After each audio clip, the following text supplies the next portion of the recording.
Stop recording button. Good afternoon, everyone! Happy Wednesday, guys! Today it's June 3rd, 2026. The time is 4:05 p.m. And welcome everyone to our afternoon reflection, guys. So, well, one fun thing that happened today is that today was my our last swimming session in gym class. And I've already mastered a couple levels now, guys, because I'm already floating in the water. I've already mastered learning how to float, and now I'm in the beginning of learning the steps on how to swim, actually swimming. So, yeah, step by step. But we're doing it. So, what is that? Oh, I think that's well, that there's the flamethrower. Today, guys, it is a pretty fun day, guys. It is nice out. The temperature is in the 80s, like low to mid 80s, guys. And yeah, it's a beautiful day. It's sunny. I'm at safe zone. I'm at 30,000. The sun is high in the sky today. Huh? And are you at 30,000 yeah, guys, it's almost the last day of the school year. Huh? School is almost over. Our last day of classes is on the 16th. And then on the 17th and 18th, I have to go to school again to take the 2 Regents exams provided by the New York State. And these 2 exams include Global, which will be taken on the 17th, and will test out my knowledge of Global. And on the 18th is the Biology/Living Environment Regents exam. Which will cover some of the knowledge that I know from living environment from last year. So, every Tuesdays, I have a Regents review class every Tuesdays for 45 minutes to get me ready for the biology Regents. Now, for the global Regents, technically, my Regents review is every day when we have Global. So, Elon? Yeah. Anyways, guys, I don't want to get further into detail because then they're gonna start asking of me about classes, and I don't want people to know. No, you taught me. No, so, I never said I knew how to do. I just said it. Yeah, guys. Before I got on the bus, I ate 2 pieces of oranges. I ate 2 oranges that I didn't eat for lunch. I was saving it for another time because at lunch I was busy eating my cheeseburgers. I ate 2 cheeseburgers plus a few French fries. But the orange, I was gonna eat it, but then it was time to go. You know, guys, I've already told some of my doctors during my May 13th evaluation that, you know, when there's only 45 minutes to eat, I feel rushed. I feel like I have to finish everything because I want to enjoy it. I don't want to lose my precious food by throwing it away. I want to keep it. I want to keep it with me. I want to keep my favorite. I want to keep food with me. I don't want to be throwing a plate full of food in the garbage. That's just pointless. Yeah, so my brother's talking to his friends, guys, so you're gonna hear a lot of noise, so don't expect... what are we supposed to do now? Don't expect any silence, because unless it becomes a little bit too noisy, guys, and overstimulating, which at this point it is becoming a little bit overstimulating, I'm gonna have to go to another room. So, yeah, I'm gonna have to go to another room, because this guy is just... Pause button. Stop recording. Anyways, guys, I am in my kitchen right now. I'm back.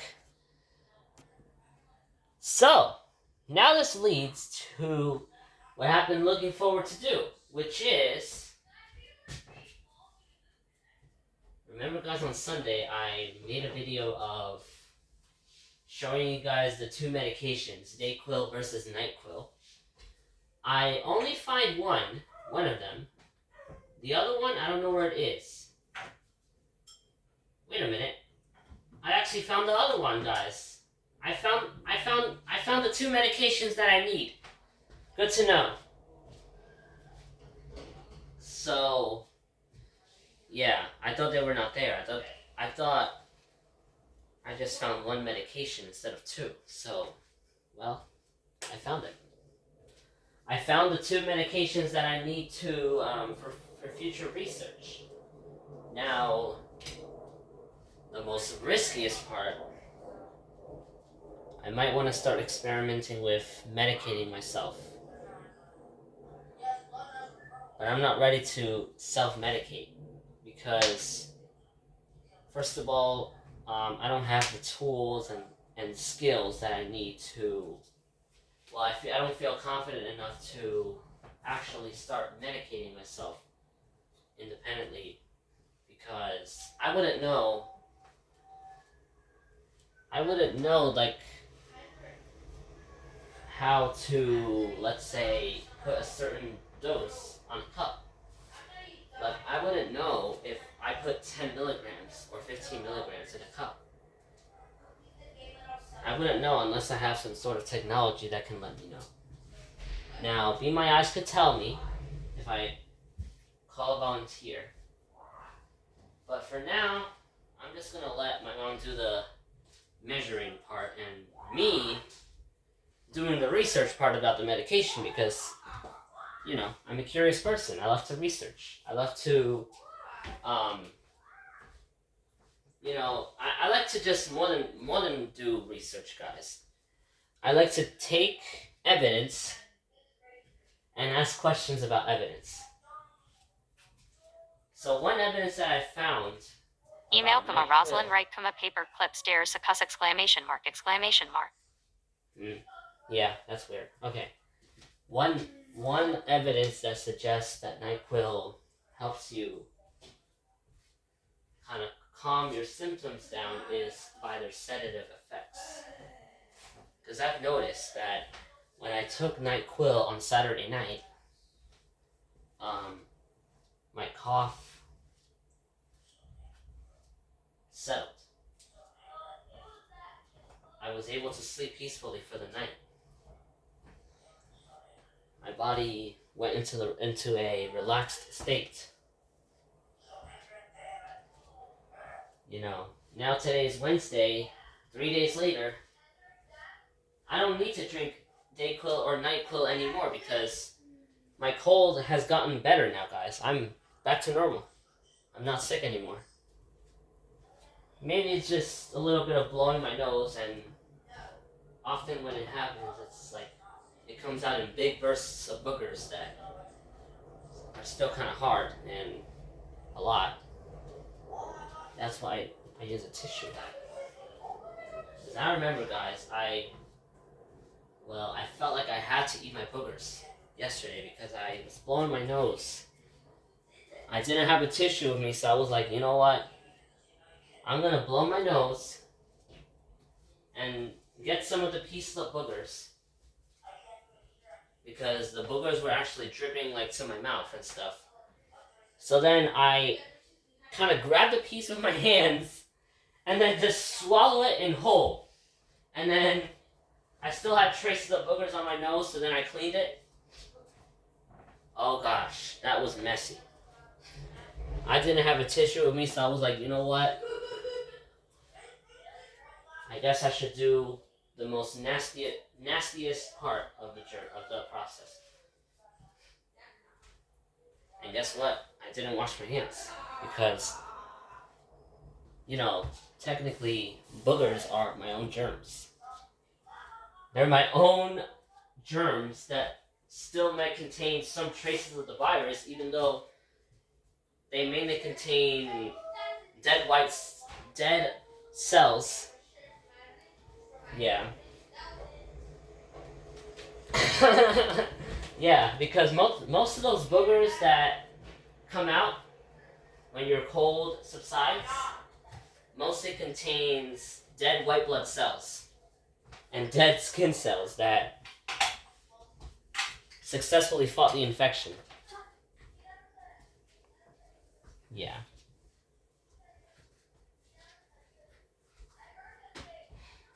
So guys, the thing is, when my brother's talking to his friends, guys, on Google Chat, how I know it's Google Chat is, I think, from evidence, because I think he probably mentioned that he uses Google Chat on his tablet. I don't know if this is true, but according to evidence, he probably uses Google Chat. Anyways, what I was saying, sometimes when my brother's talking to his friends, he starts raising his voice too much that I cannot even hear my own self. I have to sometimes move to another room, and that can be overstimulating. Sometimes my brother doesn't understand that maybe I'm trying to record, or maybe I'm trying to create a song. Sometimes he doesn't get it. So then he just kind of ignores the fact that I am doing something important. Because technically, doing a reflection is not just important, but it's part of my identity. Because I wanted to create a YouTube channel for reasons. Not just for connection, but also to expand my identity, so that more people can know me. So that we can not just create a in-person relationship, but we can also create a town of digital relationships. Well, yeah, I meant to say create relationships and connections digitally. So let's say your friend goes to Texas. They might follow you on your YouTube channel. And you can still kind of relate to each other digitally. Like, not talking in person, but, they might watch you. So, that's the point I was trying to make. So yeah, they feel important. So when it comes to doing those important stuff, when my brother is raising his voice, sometimes I'm not able to focus on what I'm trying to say to you guys. So, well, maybe I probably said the answer. The reason why he's probably doing this is because I'm not self-advocating. It's because I'm not advocating for myself. Because if I were to advocate for myself, he would probably lower his voice, but then he would start raising his voice again, because often when people tell children to be quiet, they're quiet, and then they become loud again. So that's why I don't really trust them. But anyways, advocating for yourself, you tell people about how you feel. Like, for example, I might say, David, you're speaking a little too loud. Can you please either go to another room or just kind of lower it down? But I don't say it because I'm afraid. I'm afraid he's gonna probably start yelling, or he's probably gonna say no. Well, unfortunately, that's how some children are, guys, especially in the digital world. There's a lot of children and teenagers, and maybe some young adults, are focused too much on their digital world. And when somebody asks them politely for at least a little adjustment, like to go to another room or to lower their voice, they might start, like, getting angry. And they often say no. Yeah, because it doesn't take effort to just go to another room. And also going to another room provides like even just a few seconds of a break from the screen. You know, simple as that. But you know, they don't want to listen because you know they're either in a game or they're in a state where they're winning, and even if they let go for a second, they lose. But well, sometimes we gotta lose.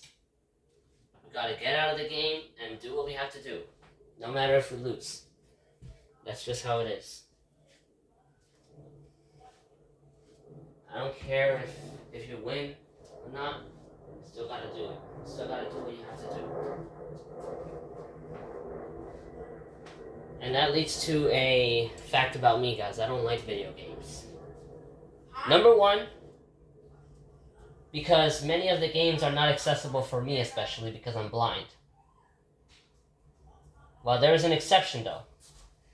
First of all, I'm going to tell you the reasons. Number two, many video games can be too intense.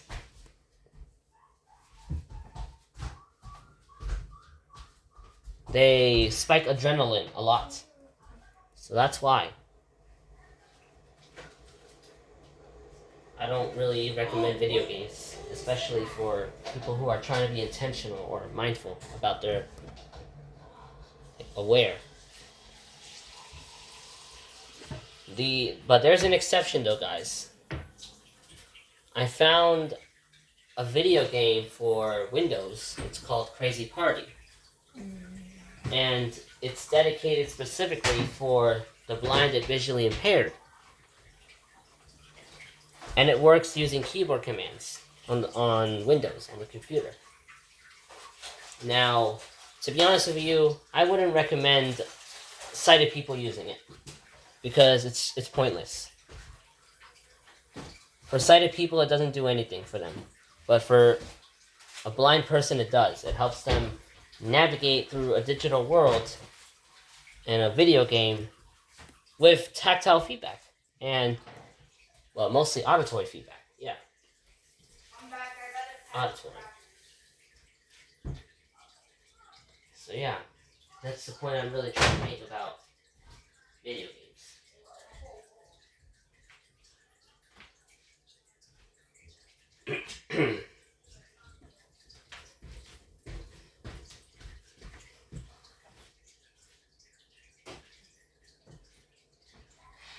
So guys, I feel like eating a snack, but I don't want to eat any like too much sugar and stuff. I might want to eat like a cracker with chocolate in it. Yesterday, my mom made me try a cracker with chocolate in it. It was so delicious, guys. I liked it. I ate two of them yesterday.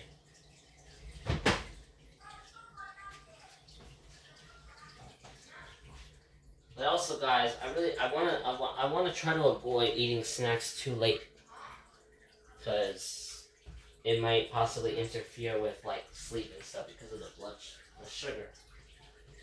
But I don't know if this is true. But if that's the case, I might want to try like maybe salty snacks. Because, for example, I have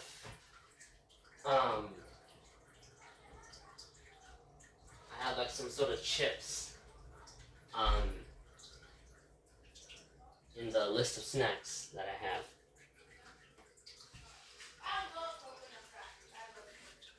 I also got bear cookies. I don't know if there's any more or if there's still left. I'm not sure. And there's also marshmallows. But at the same time, I do want sweets because I like it. I like the taste of it. Especially foods like chocolate chip cookies. I love chocolate chip cookies, guys. I like many kinds. I like Chips Ahoy cookies, which are soft and chewy, easy to chew. And the regular chocolate chip cookies are hard, but it's still chewable. That doesn't mean it's hard to the point where your teeth breaks. No. It's hard, but it's still chewable. Those normal chocolate chip cookies. And I think they have a name. I don't know what the name is. But I like the Chips Ahoy cookies, guys. I eat them occasionally.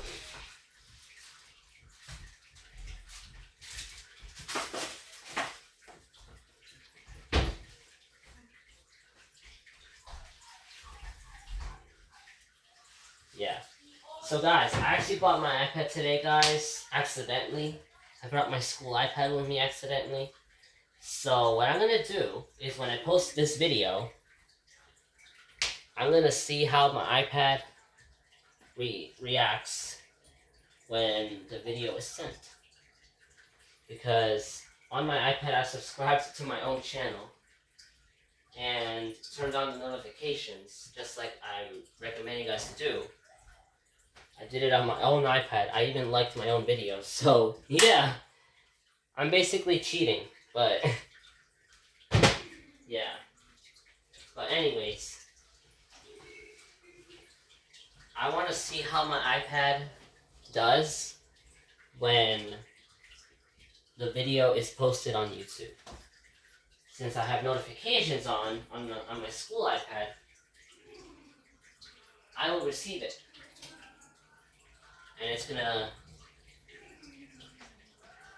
and my iPad is gonna announce the notification out loud. In this case, since my iPad has voiceover. So guys, I don't want to talk to you guys firm, like rude, but don't think I don't use voiceover or talkback or JAWS or anything like that. Don't think I don't use those stuff, because I do. I am totally blind, and if I'm totally blind and if I don't use it, I wouldn't be using my phone today.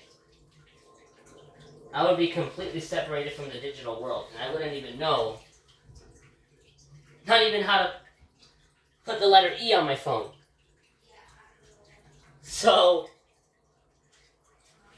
don't think I don't use VoiceOver, or TalkBack, or JAWS, or any screen reader. Because I do use it all the time since I was probably like 7 years old, or maybe later. Because when I meet people, guys, the first thing I tell them is, my name is Emmanuel, and then I'm totally blind. Because I feel like if I didn't tell them, then they would, I don't know, just think I'm sighted. And they wouldn't understand really like what I need and stuff. Because if I tell an adult, let's say, that I'm totally blind, then they shift from just leaving me alone to maybe guiding me. Like saying, to the left, or this way, or that way, or there's a narrow hallway leading into this room on the right, stuff like that. So I feel like if I didn't tell them that I'm totally blind, I feel like something is missing. So, for many months, I have this feeling that I have to tell people I'm totally blind. Because then they would automatically kind of shift their mindset from just talking to me normally to helping me. When it comes to like guiding me on a hallway in a hospital. Now, that leads to an example, guys. In